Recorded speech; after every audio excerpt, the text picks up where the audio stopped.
Samantala, ekta-ektaryang sakahan sa Bangaldan, Pangasinan ang inatake ng bacterial leaf blight. Yan ang balitang tinutukan live ni Jasmine Gabriel Galban. Jasmine? Chris, tuloy-tuloy ang ginagawang pag-iikot ng mga agricultural technicians sa Bangaldan, Pangasinan para makita kung gaano nga ba kalawak yung pinsala sa mga taniman ng palay na tinamaan ng bacterial leaf blight.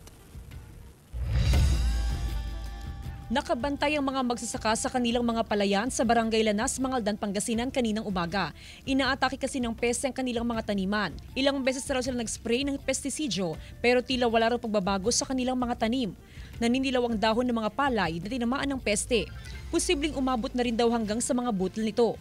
Pinangangambahan ng mga magsasaka ang kakaunting ani kung hindi maagapan ng pag-atake ng peste. Kunti na lang ang maani natin, maipang palay natin, parang maliliit yung butil niya. Ayon sa Bangaldan Municipal Agriculture Office, bacterial leaf blight o BLB ang tumama sa mga tanim na palay. Kadalasan nangyayari ito pagkatapos ng bagyo, yung malakas ang hangin, naggagasgasan ng dahon, tapos parang nasusugat yung dahon, saka doon nagkakaroon ng entry yung bakterya. Puspusan ng monitoring ng tanggapan upang malaman kung gaano kalawak ang pinsala ng peste sa mga sakahan. Panawagan ng Agriculture Office sa mga magsasaka na makipag-ugnayan sa mga agricultural technician bago mag-spray ng pestisidyo sa mga sakahan. Kaya kung kita-treat po ang mga ganitong klase ng sakit, maigi na pagtanong sa ating mga agricultural technicians or sa mga agricultural supply para alam kung ano yung gagamitin nilang i-spray panggamot dito sa naapektuhang palay. Tiniyak naman ng Agriculture Office na nakahanda silang tumulong sa mga apektadong magsasaka.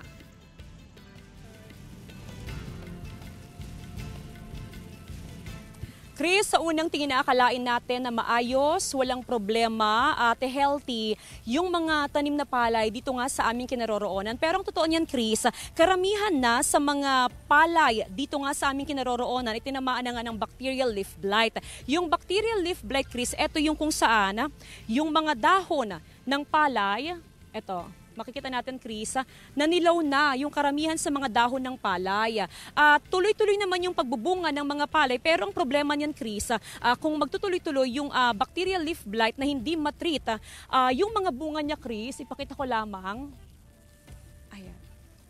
Yung mga bunga niya, Chris, ay mukhang okay, pero ang totoo niyan ay walang laman yung mga butil o yung mga uhay. Ibig sabihin, kumbaga sa Pangasinan word o yung dialect natin, upa kung tawagin o yung ipa na tinatawag na natin. At kung ganyan, Chris, ay malaking pagkalugi na yan sa mga farmers. Kasi halimbawa, yung kanilang harvest o yung kanilang ani ay nasa 100 na sako dati.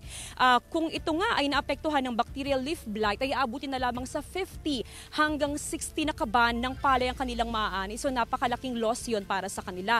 Ipakita ko naman, Chris, yung kabilang part ng palayan. Ito naman, Chris, makikita natin na luntian, green na green yung mga dahon. Itong part na to, Chris, ay hindi naman tinamaan ng bacterial leaf blight. Kaya naman kung papansinin mo yung dahon, ayan o, green na green, healthy na healthy, at walang problema. Kaya naman, tuloy-tuloy ang monitoring na ginagawa ng mga farmers para matiyak na sana ay hindi rin tamaan ng bacterial leaf blight ang asakahan na ito dito nga sa Barangay Lanas sa bayan ng Bangaldan. Chris?